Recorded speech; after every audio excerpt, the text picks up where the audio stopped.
Olá pessoal, Fabiano Menezes, mais uma vez para a gente continuar o nosso review do Mesabug Tri-Axis. Hoje a gente vai falar do modo Lead One Red. O Lead One Red, nessa versão, que é a 2.0, corresponde ao canal laranja do Dual Rectifier. O que a gente vai fazer aqui então hoje é dar dicas para a gente tentar chegar no timbre do Dual Rectifier, que é a aplicação básica desse modo. Primeira dica diz respeito ao controle de ganho. Na grande maioria dos amplificadores, o controle de ganho é feito através de um resistor de valor fixo. No Tri-Axis, para acomodar esses 8 modos, o fabricante teve que utilizar um resistor de valor variável. No canal laranja do Dual Rectifier, esse valor corresponde ao ganho igual a 6 no Lead One Red. Então nós vamos deixar o nosso controle de ganho sempre em 6. Ok? A segunda dica diz respeito ao controle de médios. Mas antes disso, vamos mostrar o timbre básico desse modo com o ganho em 6.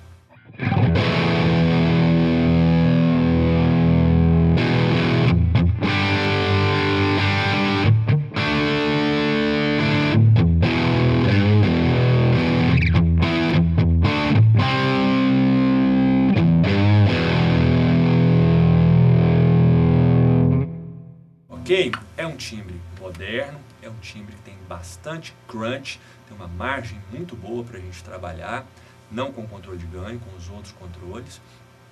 E é um timbre que tem também uma sobra muito gostosa de graves. Esse crunch que o modo possui, a gente atinge mais com o controle de médios.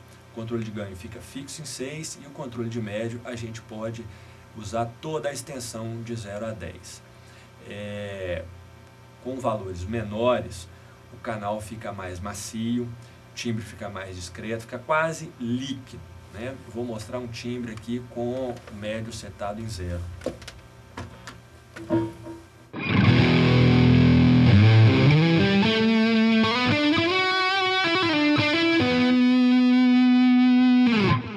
Então dá para ver assim, com médios em 0, os agudos sobressaem um pouco, o peso diminui, né?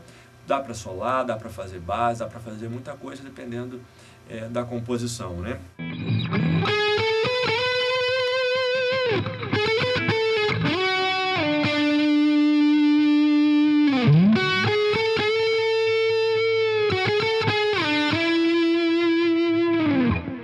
Aqui é uma aplicação bem simples desses médios mais baixos. No extremo oposto, com médios bem altos, o crunch realmente aparece. Dá para ver que o timbre está granulado, né? Está agressivo, está difícil de esconder na mix.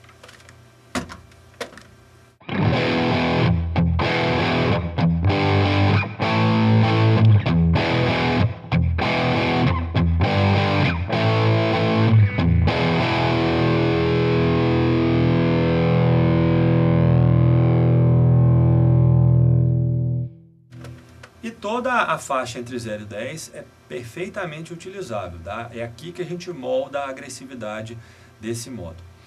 A próxima dica diz respeito ao controle de graves.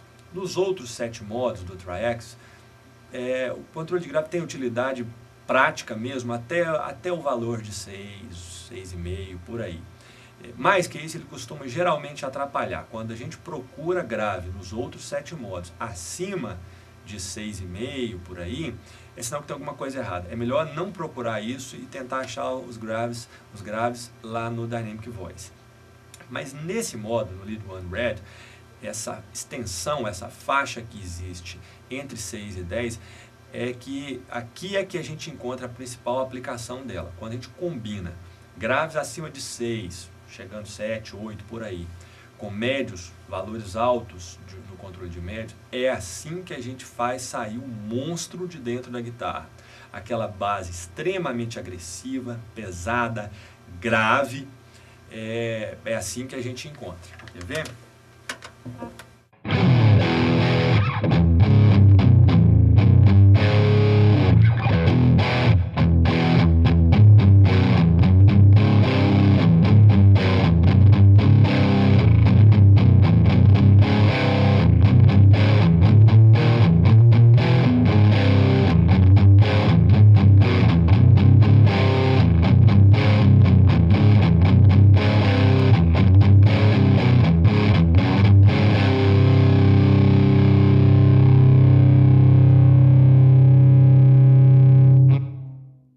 assim que a gente faz a sala tremer, que a gente escuta quase que um subgrave, assim, vindo do timbre da guitarra, né? E é basicamente isso. A última dica diz respeito ao controle de presence. Presence é praticamente inútil nesse modo. Não faz muita diferença, porque ele para esse tipo de timbre, nos amplificadores que são geralmente utilizados, esse controle de presence ele vem depois na seção do master, né? Então aqui ele não faz muita diferença. A dica que eu dou é zerar o presence, achar o seu timbre, achar a quantidade adequada de médios e graves, e aí com o presence ir subindo aos poucos até encontrar o ataque da palhetada, só para não perder o foco. Achou o foco da palhetada, para quem gosta, né, da palhetada aparecendo, às vezes quando você vai tocar de palhetada alternada, é legal ter essa ferramenta do presence só para realçar o ataque da palheta. Achou o ataque, para. Mais que isso, ele só vai atrapalhar, trazer ruído e não compensa. Tá joia?